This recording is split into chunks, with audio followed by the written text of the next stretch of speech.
Hi, this is Marie Spalding of Living Felt. Welcome to our Creative Design Studio.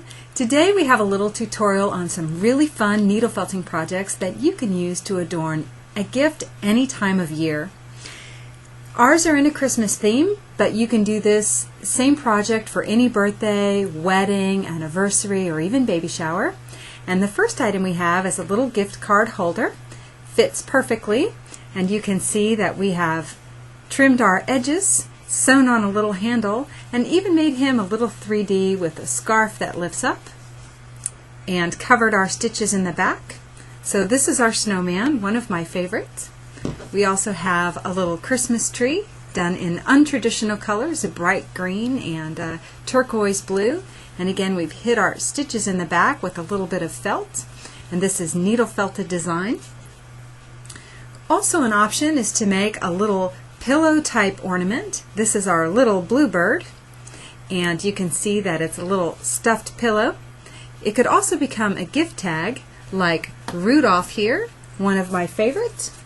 Rudolph is a little gift tag that we've made that will also double as a Christmas ornament. You can see he has some little jingle bells and silver thread, and then on the back we've put a little card that says Merry Christmas to Mom from me. So let's get started on making these today, and let's look at the supplies you'll need to get started. What we have here is some cardstock in the colors of your choice, and this one I've just stamped with a rubber stamp, Merry Christmas.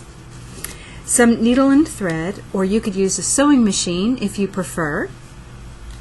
I have a wooden skewer, which is a great tool and one of my favorites.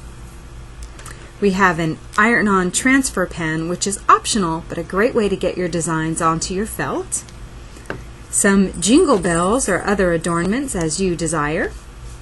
Some yarn or embroidery thread or even silver thread if you want to hang your ornaments or make them into gift tags. We have some scissors in two sizes. These are fine, and these are my pinking shears, which create those fun decorative edges. And then we have some commercial felts in various colors for whatever your project calls for. So these are some basic supplies, and then of course you'll also need some needle felting foam. This is our Earth Harmony needle felting foam made with bio-based materials. Comes in various sizes and is very, very firm. Will definitely last you a long time. And some felting needles.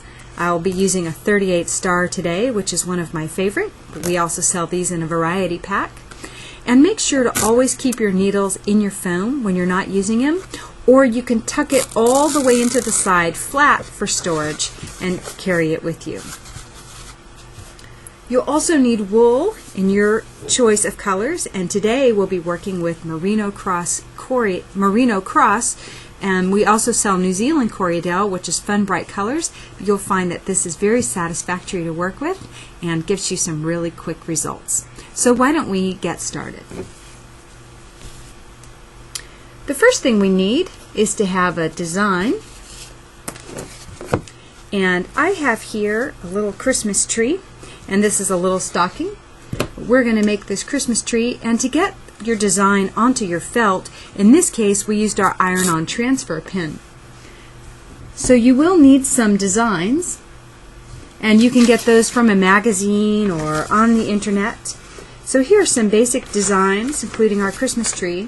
And what you do with your iron-on transfer pen is you actually just trace on the paper over the design you want to use, and then turn this over onto your felt and iron it into place. The whole process takes about 30 seconds for the transfer to take onto your felt, and can get your designs where you need them very quickly. That'll also work on canvas or denim or linen or any other fabric you want to use. So to get started, have your design in front of you, and I'll show you another way to get your design shape going. But what you want to do is put 2 layers of wool over the area to be covered. They don't need to be very thick, but you don't want it to be sparse either. So just 2 layers, and then what you'll do with your felting needle is begin to trace along the outside of the design with your felting needle. You're just going to make an impression right along the outside of the design. What you can do is just peel back the wool and peek and see if you're tracing along the outside. Just continue to poke to trace your design. You always want to go in and out of the wool. You could go at any angle that you desire.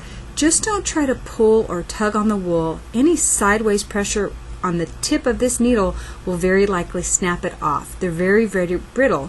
So you can go at various angles. You just want to go in and out in the same angle and not try and pull the wool. So here we are tracing our design, and you can just fold the wool over to make a nice sharp edge. But if this feels trickier, your design is a little more complex, another way you can outline your design is with a simple cutout. We've cut a little tree out of cardstock, place it right over the area of wool that you wish to be felted, and begin to trace right around the edge of your cutout. What you'll see is that you're creating a nice indentation. And then since this wool is a batting, the fibers are already mixed up going in various directions. So when you fold them back into the design, you don't see long hairy lines like you would with some rovings or top. Those are okay. You just want to spend the effort to mix them up when they come back over so that you don't get that hairy look like they're all going in one direction. So we're just going to continue to fold the wool back over and create a nice sharp design by using our finger to create that edge. You can see this project will come alive very, very quickly with just repeated needle felting, and if it's too thin in any area, go ahead and just patch some more wool right on top. This wool is wonderful to work with. It tears off very easily, and you can get big areas or little areas covered very, very fast. So here we have our Christmas tree going, and let's look at how you can get a couple of shapes, get some different effects with your fiber. So we have our Christmas tree started, just a little bit of effort, and we'll have nice sharp lines, and we can fold up. You can see I'm not doing my same exact design, but that's very much like me. To start one thing just as an idea, and then to go with it from there. So basic needle felting, just needle felt it as flat as you like. Now let's look at something else here. I have a little snowman that I've started right here, and I'd like to show you how to get a couple of different effects. So firstly, let's say that we want to make him some little orange buttons like his nose. If you want to make something round, one thing you can do is just put the wool right on the area. Hope you can see that. It may not be very bright. Put the wool right on the area that you want to be covered, and begin to needle felt just right in the center, making just a little point. Then take your needle, start gathering the fibers with a twist, and then poke it right back down into the wool. You can use this to make an eye, a nose, or polka dots, and you can see that it comes out very round with very little effort. Another thing you can do is to make something a little more 2D or 3D, is to make a cone like for the carrot nose. And in this case, we use our skewer, which is one of my favorite tools.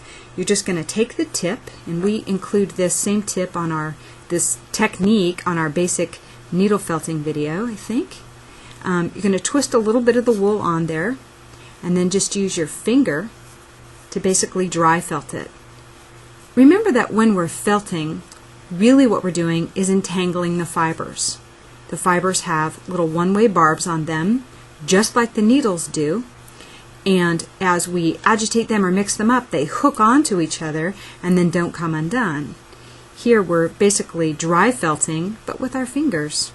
So now I have a great little cone. If you want to make it very dense and firm, the needle felt right down into the shaft from the widest end. And you'll start to firm it up from the inside. Always keep your eye on your work and not on the television or something else, because that's where the most pokes happen. And then now we have a little cone that we can use for the nose of our snowman, and we can just needle felt it right down through the shaft onto his cute little face. I like to place the nose first because then I can decide where the eyes are going to go. And you could give it a little bend or a little crook or something like that. It doesn't have to be straight up and down. Just make sure that he's firmly attached.